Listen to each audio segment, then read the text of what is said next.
C'est quoi le problème des remakes en prise de vue réelle de Disney? Parce qu'ils gagnent en général beaucoup d'argent au box-office, mais au niveau de la critique, c'est moins la joie. On se rend bien compte maintenant qu'on souligne toujours les mêmes problèmes, au point où on pourrait juste faire un texte à trous qu'on adapterait à chaque film. Et je suis pas devin, mais je suis certaine que Blanche-Neige, Lilo et Stitch et Mufasa seront eux aussi ratés ou décevants, et pour les exactes mêmes raisons. En fait, après avoir élaboré la recette gagnante avec ces classiques d'animation, est-ce que Disney n'aurait pas trouvé la parfaite formule de l'échec avec ses remakes? On voit ça tout de suite.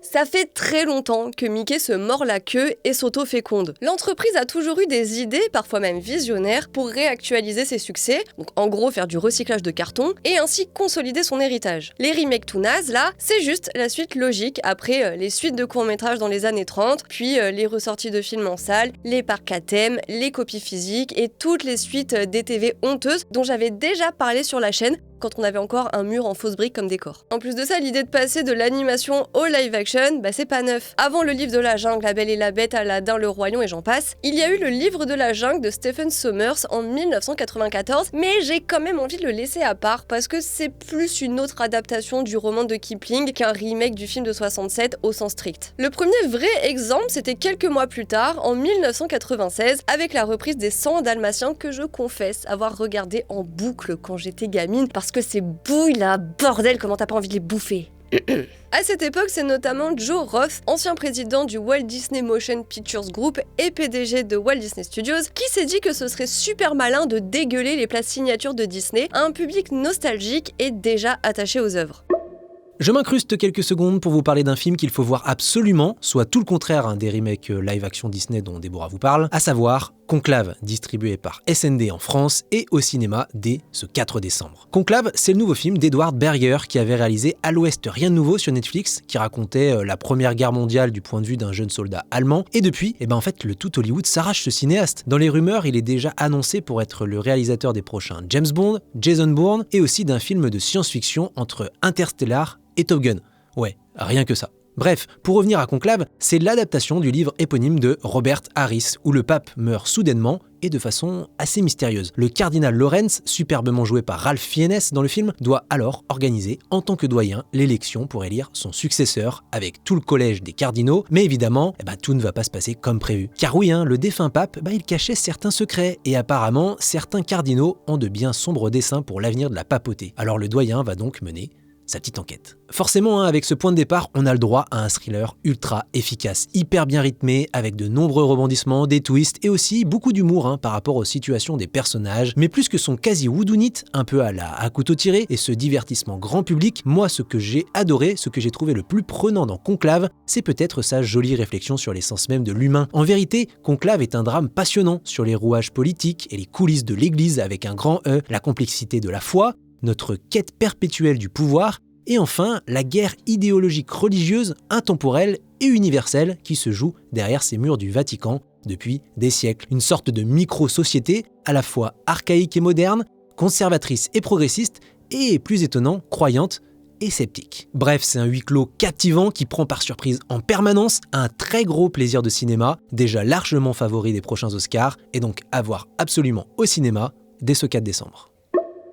Donc dans les 101 Dalmatiens, on a changé quelques détails dans l'histoire, mais on retrouve la Cruella iconique, telle que pensée par Disney dans les années 60. Disney qui finalement ne vend pas un nouveau film, mais réactualise une marque et réimpose sa version de l'histoire dans le cadre d'adaptation de livres ou de contes. Et déjà à l'époque, le clivage entre le public et la critique s'est ressenti. D'un côté, le film a été un joli succès au box-office, avec 320 millions de dollars pour un peu plus de 65 millions de budget. C'était même le 6e plus gros succès de 1996, devant Le Bossu de Notre-Dame. Donc l'invisibilisation des films originaux au profit des IP, ça date vraiment pas d'hier. De l'autre côté, la critique était beaucoup plus divisée, pour pas dire négative. Le Washington Post, par exemple, disait que l'imitation était la forme de flatterie la plus rentable, preuve avec ce film qui n'a d'autre raison d'être. Pour des raisons éthiques, on parlera pas des 102 Dalmatiens, sauf pour dire qu'il a coûté plus cher et qu'il s'est fracassé au box-office, si bien qu'il a fallu attendre, entre guillemets, 10 ans pour revoir un film du genre. C'était Alice au Pays des Merveilles qui, lui, a pété le milliard de dollars de recettes, cette fois avec 200 millions de dollars de budget, donc le budget moyen de la plupart des remakes sortis en salle depuis. 4 ans après Alice au Pays des Merveilles, il y a eu le film sur Maléfique, et à partir de là, le rythme s'est accéléré, avec Cendrillon, Le Livre de la Jungle, La Belle et la Bête, Dumbo, Aladdin, Le Roi Lion, La Belle et le Clochard, Mulan, Pinocchio, c'est bientôt fini, Peter Pan et Wendy, La Petite Sirène, et j'ai pas tout cité. Donc on retrouve ce même emballement et cette cadence industrielle que dans les années 90 et 2000 avec les suites au rabais. Et de la même façon que ces suites souffraient globalement des mêmes défauts de conception vu qu'ils sortaient grosso modo du même moule dégueulasse que personne n'avait nettoyé entre deux passages au four, les remakes ont globalement les mêmes défauts et limites, à commencer par le manque de vision d'auteur. Qu'on l'aime ou non, Alice au Pays des Merveilles est un autre étendard du cinéma burtonien. Impossible de ne pas dire que c'est un de ses films quand on le regarde. C'est atroce, mais il y a une singularité dans l'approche narrative et esthétique qu'on a malheureusement de plus en plus de mal à retrouver dans les dernières productions. On a de bons faiseurs dans le lot, comme Jon Favreau, Bill Condon ou Charlie Bean, et on n'attend pas d'eux une patte d'artiste bien spécifique, contrairement à d'autres qui auraient pu s'approprier l'exercice et donc lui apporter une plus-value. Mais bon, où est Guy Ritchie dans Aladdin, où est passé Robert Zemeckis dans Pinocchio, Greg Gillespie dans Cruella ou David Lowery dans Peter Pan et Wendy. Et pour ce dernier, c'est vraiment moche, parce que son Peter et Elliot le Dragon était vraiment pas mal pour le coup, et l'histoire de Peter Pan, c'était clairement taillé pour lui, parce qu'on retrouve les thèmes phares de ses films, l'attachement aux marginaux, la quête de liberté, les grands mythes, les esprits tourmentés, ou encore les personnages qui écrivent leur propre histoire et légende. Mais bon, ces films sont juste des parenthèses commerciales pour ces réalisateurs. Fatalement, on se retrouve le plus souvent avec des produits d'usine formatés qui ont totalement dilué la personnalité et le style des réalisateurs, comme c'est généralement le cas des blockbusters de studio. Il y a aussi le fait que les histoires sont lissées à l'extrême pour éliminer le moindre aspect un peu trop rugueux, du coup elles sont dévitalisées et assagies. Un exemple parmi d'autres, la transformation en âne dans Pinocchio, c'est une vision cauchemardesque dans le film d'animation qui est censé marquer les enfants passages. Et dans le remake, ça ressemble à ça quoi. Et le passage sur le rocher dans La Petite Sirène, mais des fous rires, on dirait moi quand j'étais gosse et que je refaisais la scène sur un bord de piscine. Et je reviens encore à Pinocchio, mais en plus de ça, ils ont enlevé les cigares que fument les gosses dans le film d'animation, dans une espèce d'élan puritain bête, vu que la scène est censée condamner ces comportements-là. On l'a pas encore vu, donc le bénéfice du doute prime, mais j'imagine déjà que la traversée de la forêt ou la transformation de la reine en sorcière dans le prochain Blanche-Neige seront tout aussi peu impactantes et traumatisantes par rapport à l'original. L'autre problème, c'est que trop de ces films se contentent de décalquer paresseusement les films originaux, de faire un CTRL-C, CTRL-V, en ajoutant 3 miettes de nouveautés histoire d'eux. Dans le cas de La Belle et la Bête, du Roi Lion, d'Aladin ou de La Petite Sirène, c'est parfois du plan par plan, avec les mêmes dialogues à la réplique près, et c'est problématique. Le principe de remake en lui-même n'est pas dérangeant, c'est l'occasion de transcender, ou plus simplement de raconter différemment, d'éclairer certains aspects de l'histoire plutôt que d'autres, de repenser les scénarios, les chorégraphies, le tempo comique et que sais-je. Bref, entre le Pinocchio de 1940 et celui de Del Toro, il y a un monde. Pareil pour les deux Peter et Elliot le Dragon. Mais comme on le disait, le but de Disney n'est pas de vendre un nouveau film, mais de ramener en salle ce que le public connaît déjà. On se retrouve donc avec les mêmes directions artistiques et chartes graphiques, les mêmes gags visuels et séquences musicales, qui ne cherchent pas à s'adapter aux contraintes du live action. Difficile de faire du jazz à des poissons, du French cancan à un service d'argenterie, ou d'empiler des éléphants sur des chameaux de façon crédible ou réaliste. En plus, c'est le meilleur moyen de faire pâle figure parce que oui, c'est compliqué de retrouver l'énergie et l'euphorie de l'animation, donc c'est des versions anémiques. Dans Le Roi Lion, par exemple, ils font courir Simba pour lui donner l'impression que c'est super galvanisant alors que, non.